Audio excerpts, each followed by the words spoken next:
the Sutus in KZN, the Sutus in Harrismith, the Sutus with Tabelo, Tababsihu, and the Sutus in Lesotho. And the Sutus are saying, but and it's a legitimate conversation. And the South African government cannot bury its head in the sand and try to play into the colonial narrative that South Africa is where the white people put the borders. But you know very well that Mshweshwe was pushed to the mountains by the Boers.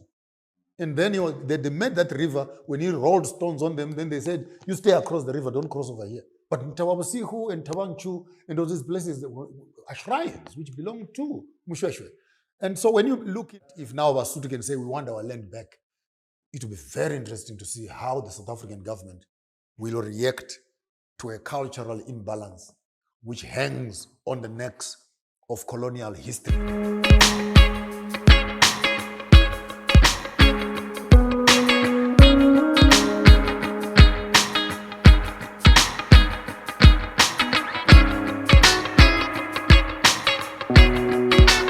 Welcome back on the channel. I'm your host Nati. We have Joshua Maponga, a scholar of African tradition and culture.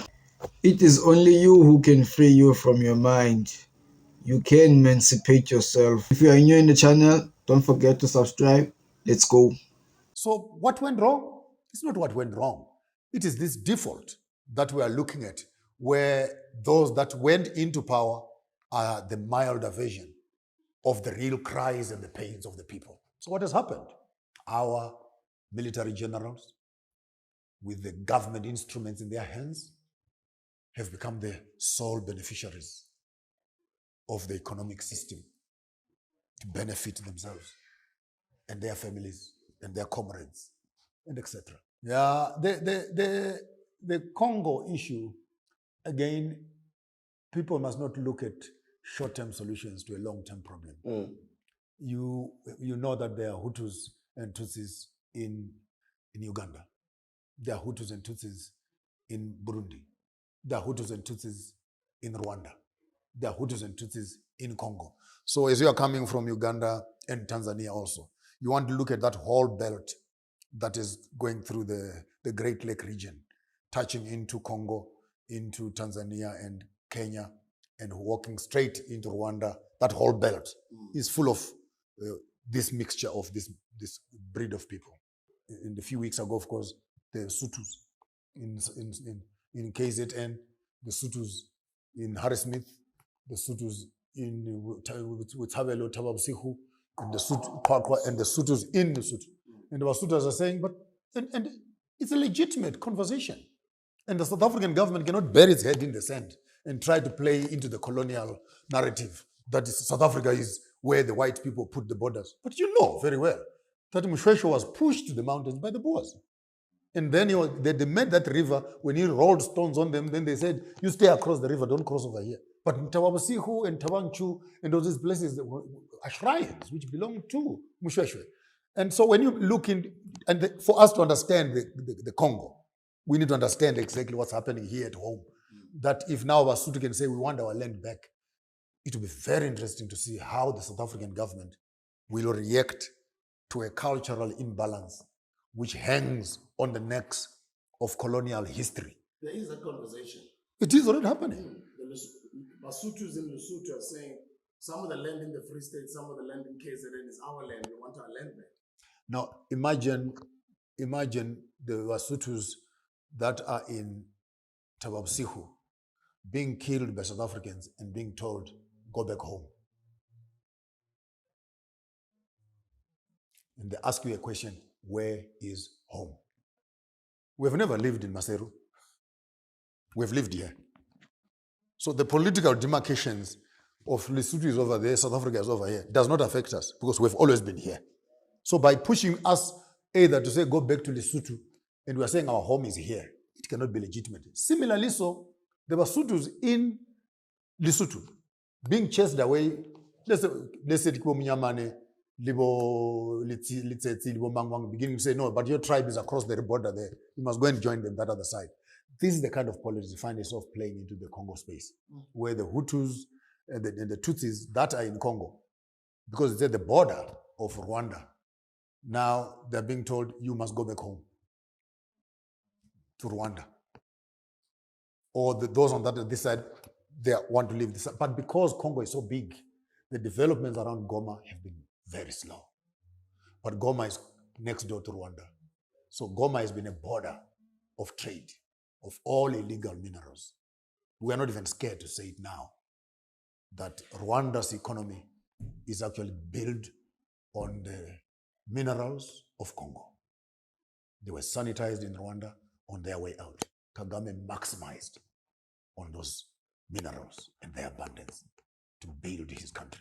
So that whole politics in that region has got very interesting dynamics, but at the core of it, I think it is the disrespect of our modern governments to undermine the local people in exaltation of the colonial borders that were built. And these borders have actually created enmities between people. And that war will not end because people will not move from the land of their ancestors in the name that political borders were drawn by colonialists.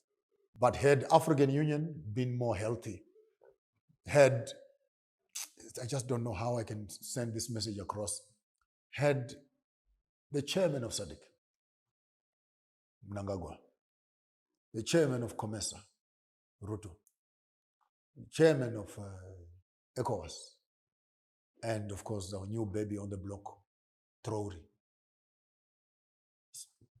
10,000 soldiers each, and walk to Congo, would silence that war by ourselves.